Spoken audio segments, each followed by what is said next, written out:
welcome to ACE Psychology. If you're new here, hello, I'm Miss M. I am your tutor for everything psychology. So whether you're in the ACE program or whether you just want to be an ACE at psychology, make sure to subscribe and hit that notification bell so that you are always up to date with the latest psychology info and theories. Hello, it is so nice to have you here. If you are watching this video, it is because you chose Organizational as your specialist option for your A-level 9990 syllabus for 2024.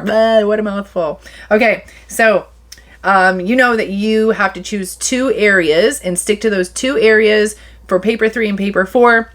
You get to choose which questions to answer, so don't go ahead and study all 4 areas. Just pick 2, study those 2. So let's start with organizational, and let's see what we have to know from this. I'm going to use little blurbs from the syllabus, exactly taken right from the syllabus. So there's going to be way more information here on the screen than what I'm going to say. So you might want to take some screenshots. You can pause, you can go back, you can take notes, but just know that this is mainly an outline of what you need to know and what you need to study in order to have the correct information going into paper 3 and paper 4. Now, a lot of people kind of wonder about those extra studies. Okay, because there are 5 research studies within this organizational specialist option, and they actually correlate with 5 topics in organizational as well. And these 5 topics have 3 subcategories within each that you need to know. Okay, so I've got you. I'm going to explain this to you, and your job at the end of this is just going to go ahead and study exactly what I tell you and get a more in-depth understanding of this. Okay, so let's start with the 5 research articles that you're going to see in this organizational approach, and which topics those are going to go with. Okay, so take a look over here. We have the Landry study, and this is motivation at work. We have the Quadrado study, and this is leadership and management. We have the Claypool study, and this is group behavior. We have the SWOT study, and this is organizational work conditions. And we have the Giacalone study, and this is satisfaction at work. Okay, so each one of those studies are going to appear in one of these 5 groups. Just like I told you, they're going to pair to those topics. So when you're studying those topics, you're going to see that one study within that topic. Okay, if you don't have the book, I would suggest you get the book. It's going to be the easiest way for you to study. Now, what do you need to know about these studies? Because you are going to have to reference these in some of your questions. Okay, but I got you. I'm going to tell you exactly what you need to know. Now, you don't need to know as in-depth information as your AS level, okay?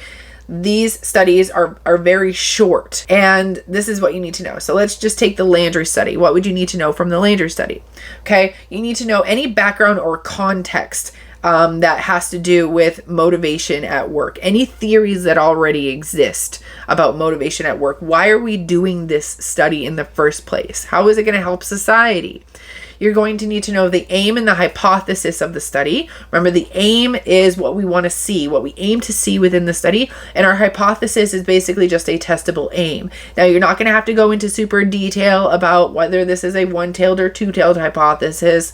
That's like paper 2, okay? You've done that in the past. Paper 3, we're going to focus on what was the hypothesis, because at the end you're going to need to know the results and the conclusion. Okay, I jumped ahead a little bit, but we're also going to need to know things like the methods and the design of the study. Was this a lab? Was it a case study? Did it have observations?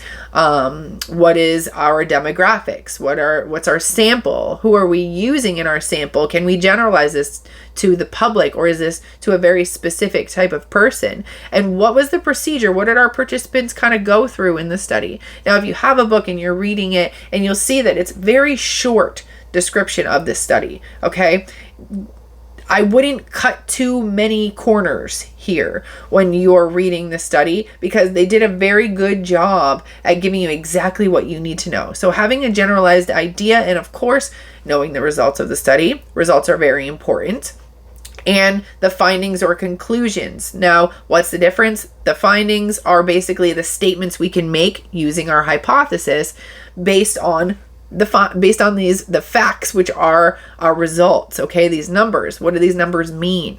Okay, now let's get into the 5 categories, and I'm going to talk about them each individually and the 3 subcategories within each. Now, there's going to be a lot more information over here. This is directly from the syllabus, and just know that you need to know this information in depth. This is basically an outline for you. So the first topic is motivation at work. And what you need to know about this is you need to know need theories of motivation at work. You'll need to know cognitive theories of motivation at work. And you'll need to know motivators at work. What are those motivators of motivation at work? I know, redundant, but the next topic is leadership and management. So you're going to need to know traditional and modern theories of leadership. You'll need to know leadership style. And you'll need to know leaders and followers. Okay, the third category is called group behavior. You'll need to know group development and decision making. You'll need to know individual versus group performance. You'll also need to know conflict at work with group behavior. All right, the fourth category is organizational work conditions. So within this, you'll need to know physical work conditions. You'll need to know temporal conditions of work environment.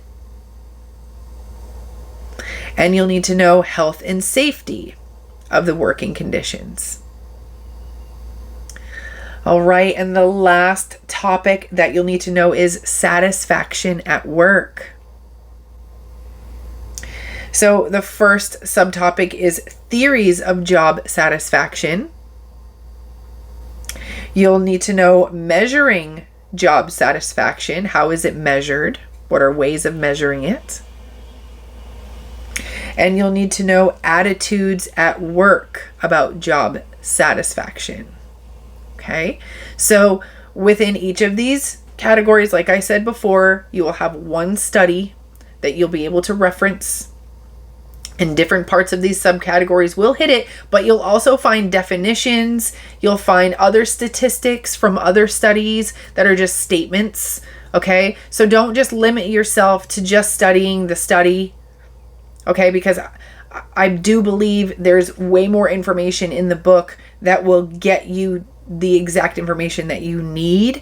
It's not just the study that will give you all the information within the subtopics. Okay, so make sure that you're going through and you're reading within these categories. Okay, so this is only one of your 2 specialist topics. So you're going to need to go and find another video of mine, either health, consumer, or clinical, and you're going to need to know that one as well, because when you get to paper 3 and paper 4, you have 2 subjects, okay? And each category is going to have approximately 30 points. All right, so organizational will have 30 points worth of questions, and your other topic will have 30 points worth of questions as well. So I hope this helps you. Remember, the ball is in your court now. Make sure to subscribe if you have not subscribed already, and hit that notification bell, because I'm assuming that you're going to get an A on this exam. You're going to go move on to college or life in general, and you're going to need me as your tutor, because human behavior is always changing. And the more we know, the more power we have. That's why I love psychology so much. So if you need a little bit more help in psychology, go ahead and check out my Patreon. The information is down below. I do have an A level available. Currently, it's February of 2024. I don't know when you're watching this, but right now I have a majority of my information for clinical and consumer, but that's obviously going to grow over time. So if you have a question, you want to know, you can't find it, and you're choosing health, ask me down below and I'll let you know. All right. Thank you so much for being here, and I look forward to hearing you tell me you aced this exam.